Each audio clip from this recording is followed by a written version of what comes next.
مجید فرقان حمید کی سب سے لمبی طویل سورت جسے سورۃ البقرہ کہا جاتا ہے، اس کے ابتدائی کلمات طیبات تلاوت کرنے کا شرف حاصل کیا ہے۔ دعا فرمائیں پروردگار عالم حق کہنے کی توفیق عطا فرمائے، ہم سب کو حق کہنے کی،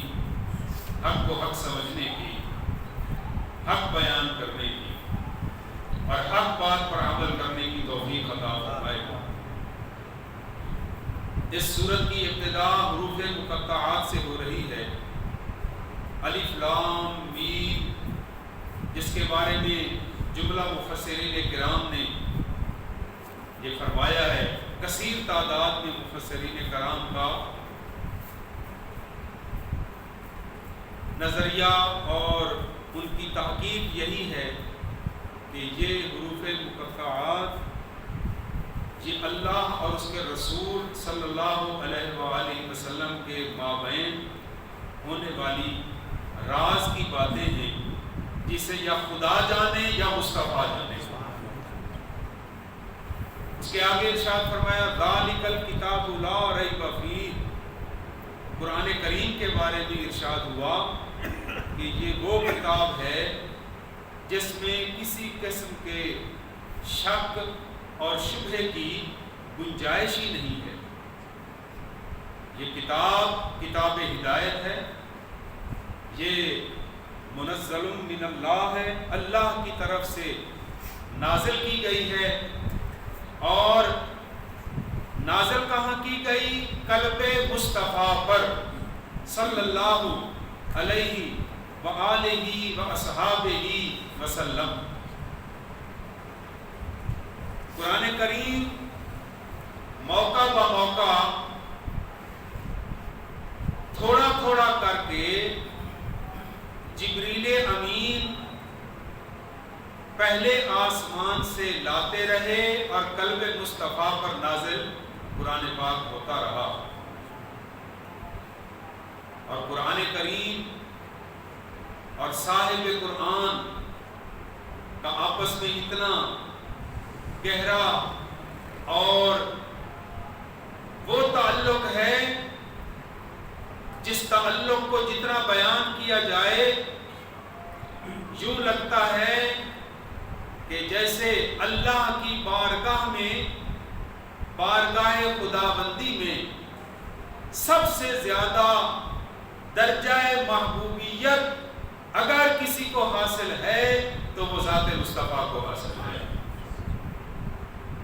نبی پاک علیہ السلام نے اس قرآن پاک کو اپنے صحابہ کرام تک پہنچایا، اور صحابہ کرام کے وسیلہ پاک سے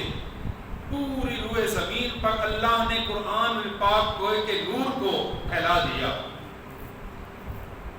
اور دنیا کے ہر گوشے میں اللہ کا پاک کلام موجود ہے۔ اگر کسی جگہ پر کتابی شکل میں موجود ہے، اس کو ناظرہ دیکھ کر پڑھنے والے موجود ہیں، اور جہاں کہیں لکھا ہوا قرآن پاک ابھی نہیں پہنچا تو وہاں اللہ کے فضل سے قرآن پاک کے حافظ پہنچے ہوئے ہیں۔ تو قرآن کریم حفاظ کرام کے ذریعے سے اور کتابی شکل میں اس وقت پورے روئے زمین پر اللہ کے پاک کلام کا نور موجود ہے۔ جو اس دنیا کی اور گمراہی اور ضلالت کے اندھیروں سے نکلنا چاہتا ہو، وہ قرآن کریم کا دامن مضبوطی سے تھام لے، وہ اللہ پاک اسے اندھیروں سے روشنیوں میں لے آئے گا۔ کیونکہ کتاب اللہ کے بارے میں ابن کثیر کی روایت موجود ہے، ارشاد ہے کتاب اللہ هو حبل اللہ الممدود من السماء الى الارض، کہ اللہ کا کلام کتاب اللہ یعنی قرآن مجید یہ اللہ کی رسی ہے جو آسمان سے زمین کی طرف لٹکا دی گئی ہے۔ جو اس کو پکڑے گا وہ ہدایت پا جائے گا۔ ابن کثیر ہی میں وہ دوسری روایت موجود ہے جس میں سرکار دو جہاں علیہ الصلوۃ والسلام کا ارشاد پاک ہے۔ حضور نے فرمایا الخیر یا بھلائی یا نیکی، نیکی، بھلائی اور خیر، یہ تینوں الفاظ ہم مانے ہیں، ایک ہی مطلب ہے۔ اس کی مزید وضاحت نبی پاک علیہ السلام نے ان الفاظ پاک میں فرمائی،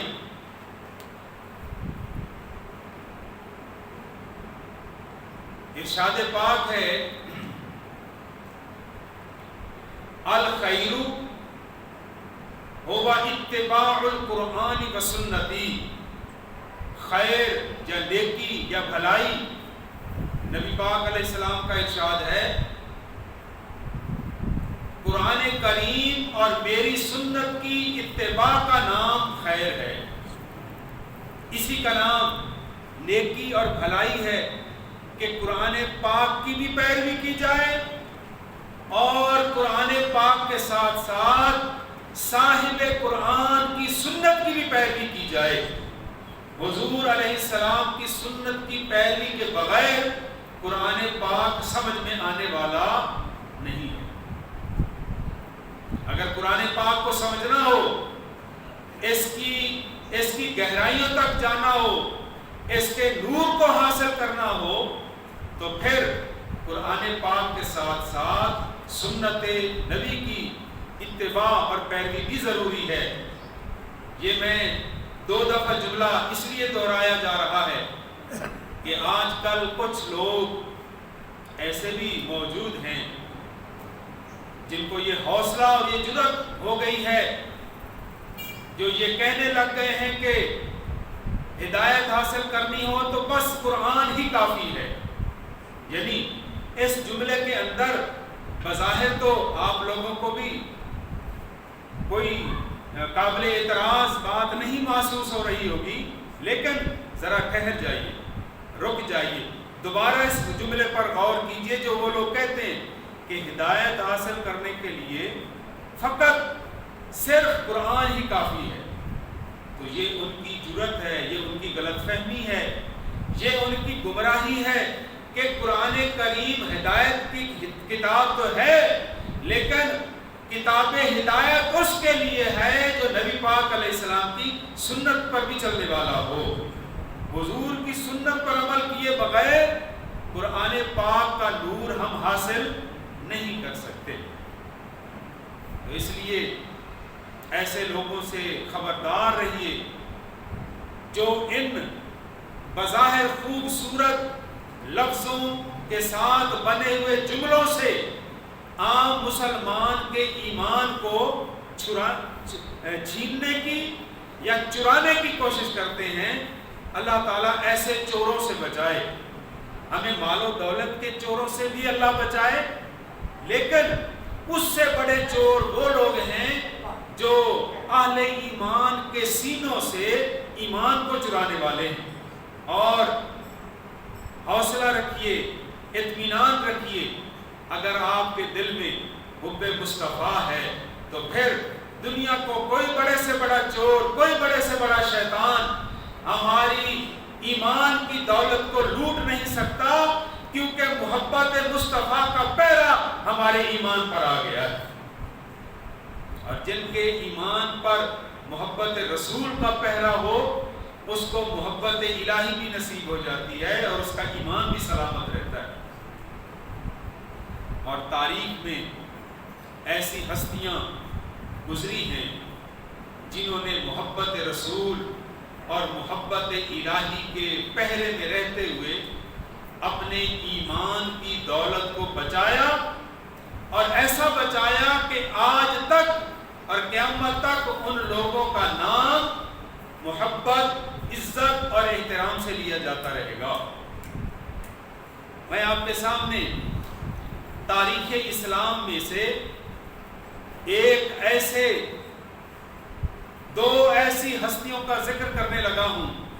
جن پر ہمیں بجا طور پر ناز ہے، فخر ہے، اور ہمارے اصلی ہیرو یہ لوگ ہیں۔ اور جب سے عالم کفر نے دیکھا کہ موجودہ دور کے اور آنے والے دور کے مسلمان اپنے ان ہیروز کے کارناموں سے آگاہ ہو کر ان سے محبت کرنے لگ گئے ہیں، تو ان کی شخصیت کو داغدار کرنے کے لیے، ان کی شخصیت کو، ان کی عزت اور احترام کو گھٹانے کے لیے ان پر بے جا الزام لگائے، کتابوں کی کتابیں لکھی، لیکن جن کی حفاظت اللہ کی ذات کرنے والی ہو، جن کو عزت اللہ بلند فرمانے والا ہو، دنیا کا کوئی شیطان ان کی عزت کو گھٹا نہیں سکتا۔ تو وہ دو ہستیاں کون سی ہیں؟ ایک ہیں جن کا نام حضرت سلطان محمود غزنوی، سب کہیں رحمت اللہ علیہ، جن کی برکتوں سے ہمارے اس ہندوستان میں، بر صغیر میں اسلام پھیلا اور اسلام کا پرچم انہوں نے ایسا بلند کیا کہ آج تک یہ شجر سایہ دار بن چکا ہے۔ اس کی گھنی چھاؤں میں ہر خاندان اور ہر برادری کے لوگ اسلام کے اس گھنے چھاؤں والے درخت کے نیچے آ کر پناہ لے رہے ہیں۔ جو بھی کلمہ شریف پڑھ کر آتا ہے اس کو اسلام کے شجر کا سایہ نصیب ہو جاتا ہے۔ اور دوسرے سلطان محمود غزنوی کے وہ بلند و بالا شان والے حضرت ایاز جو ان کے غلام تھے، ان کا ذکر ہے۔ حضرت ایاز بھی ہمارے ہیرو ہیں اور سلطان محمود غزنوی بھی ہمارے ہیروز میں شامل ہیں۔ اتنا مقام اور مرتبہ تو انہیں حاصل ہے کہ شاعر مشرق علامہ محمد اقبال نے بھی ان دونوں ہستیوں کا ذکر اپنے ایک شعر میں بیان کر کے اسلام کی تعلیمات کا خلاصہ بیان کر دیا کہ بنداؤ صاحبو محتاج و غنی ایک ہوئے، بنداؤ صاحبو محتاج غنی ایک ہوئے، تیرے دربار میں پہنچے تو سبھی ایک ہوئے۔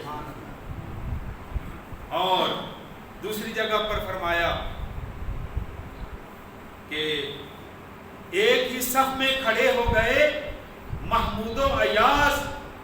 نہ کوئی بندہ رہا نہ کوئی بندہ نواز۔ اب محمود آقا تھے اور حضرت ایاز غلام تھے، لیکن واہ اسلام تیری عظمت کو سلام، جب یہ نماز میں آتے تو دونوں آقا اور غلام کو اللہ اور اس کے رسول نے ایک ہی صف میں کھڑا کر دیا، مساوات کا درس دے دیا۔ چھوٹے اور بڑے اور جو بظاہر بناوٹی طبقات بنے ہوئے ہیں ان کو ختم کر دیا ہمارے مذہب اسلام نے۔ تو سماعت فرمائیے، جس کو اللہ پاک کوئی کمال عطا فرما دے، کوئی خوبی عطا کر دی جائے، تو بلا وجہ کچھ لوگ ان کے حسد کرنے والے بھی پیدا ہو جاتے ہیں۔ تو اگر آپ کے کوئی حاسد پیدا ہو رہے ہیں، آپ سے لوگ حسد کرنے لگ گئے ہیں، تو آپ کو گھبرانے کی ضرورت نہیں ہے، سمجھ لو اللہ پاک اپنے انعامات میں اضافہ فرما رہا ہے، جبھی تو حاسد ہی پیدا ہو رہے ہیں۔ تو حضرت ایاز کو محمود غزنوی کے دربار میں جو مقام حاصل تھا، اس کو دیکھ کر کچھ لوگ ان سے جلنے بھی لگ گئے، حسد کرنے لگ گئے۔ یہ بات سلطان کے کانوں تک بھی پہنچی، تو سلطان نے ایک دن بھرے دربار میں ایک چیلنج دیا کہ میرے دربار میں بڑے بڑے وزیر، مشیر، سمجھدار، عقل مند اور پڑھے لکھے لوگ موجود ہیں، میرا ایک سوال ہے وہ آپ سب نے حل کرنا ہے، کوئی کر سکتا ہے، ہر ایک کو اجازت ہے۔ سب لوگ خاموش ہو گئے، دربار میں سناٹا چھا گیا کہ سلطان محمود غزنوی پتہ نہیں کون سا سوال کرنے والے ہیں۔ تو سلطان نے کیا ارشاد فرمایا؟ سلطان نے اپنی انگلی سے اپنے بھرے دربار میں 2 لکیریں برابر کھینچ دی۔ جب 2 لکیریں کھینچ دی تو ارشاد فرمایا کہ آپ میں سے کوئی بندہ اٹھے اور ایک لکیر کو مٹائے بغیر دوسری لکیر سے چھوٹا کر دے۔ اب سب نے جب یہ سوال سنا تو حیران رہ گئے، ایک دوسرے کا منہ تکنے لگ گئے۔ عجیب سوال ہے، دو لکیریں برابر کھینچی ہیں، مٹانا بھی نہیں ہے اور ایک لکیر کو دوسری سے چھوٹا بھی کرنا ہے، یہ کیسے ممکن ہے؟ تو سلطان نے ہر ایک کی طرف غور سے دیکھا اور خاص طور پر اپنے محبوب غلام حضرت ایاز کے حاسدین کی طرف غور سے دیکھا کہ کوئی اٹھے اور میرے سوال کا حل کر دے، لیکن سب نے کہا کہ حضور والا یہ ہم سے نہیں ہو سکتا، کیونکہ مٹانے کی بھی اجازت نہیں ہے اور چھوٹا بھی کرنا ہے ایک لکیر کو دوسری سے، ایسا ممکن نہیں ہے، بہت ہی مشکل ہے۔ تو سلطان نے مسکرا کے فرمایا اب تمہارے عقل و فہم کی بس ہو گئی، یہی کام میرا غلام ایاز کر دے گا۔ اور فرمایا اے ایاز آپ ذرا آگے تشریف لائیں اور مٹائے بغیر ایک لکیر کو دوسری سے چھوٹا کر کے دکھائیں۔ تو حضرت ایاز اٹھے اور انہوں نے کیا کیا، ایک لکیر کو دوسری لکیر سے لمبا کر دیا۔ تو نتیجہ کیا ہوا، جب ایک لکیر لمبی ہوئی تو دوسری خود بخود چھوٹی ہو گئی۔ تو سلطان نے تمام دربار والوں کی طرف منہ کر کے فرمایا لوگوں میرے ایاز سے جلا نہ کرو، اللہ نے اس کو بڑا ضمیر اور بڑا دل عطا فرمایا ہے، ایسا دل اور ایسی سوچ عطا فرمائی ہے، یہ کسی کو گھٹانے والا نہیں ہے، یہ ہر ایک کو بڑھانے والا ہے، اور جو دوسروں کو بڑھاتا ہے اللہ اس کو بڑھا دیتا ہے، جو دوسروں کی عزت کو بڑھاتا ہے اللہ اس کی عزت کو بڑھا دیتا ہے، اور جو دوسروں کی تذلیل کرتا ہے وہ خود ذلیل و خوار ہو جاتا ہے۔ اس لیے ہم مسلمان ہیں، ہم ایک دوسرے کی عزت کیا کریں، ایک دوسرے سے اچھے نام سے پکارا کریں، وہ الفاظ استعمال کریں جس سے ایک دوسرے کے دل میں محبت پیدا ہو جائے۔ کسی کو اوے کہہ کر نہ پکاریں، بلکہ پکاریں تو بھائی کا لفظ بول کر پکاریں،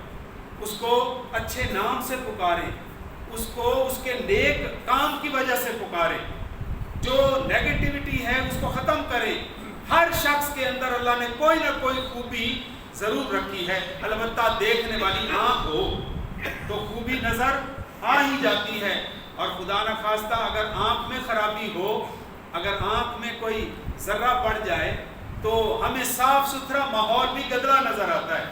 تو ہر ایک کو اپنے سے بہتر سمجھتے ہوئے اس کے لیے اللہ کی بارگاہ میں بھلے کی دعا کریں، جس طرح حضرت ایاز نے دوسروں کا بھلا سوچ سوچ کر یہ مقام ان کو نصیب ہوا۔ اللہ تبارک و تعالی ہمیں بھی ایک دوسرے کے ساتھ محبت کی توفیق عطا فرمائے۔ وما علینا الا البلاغ المبین۔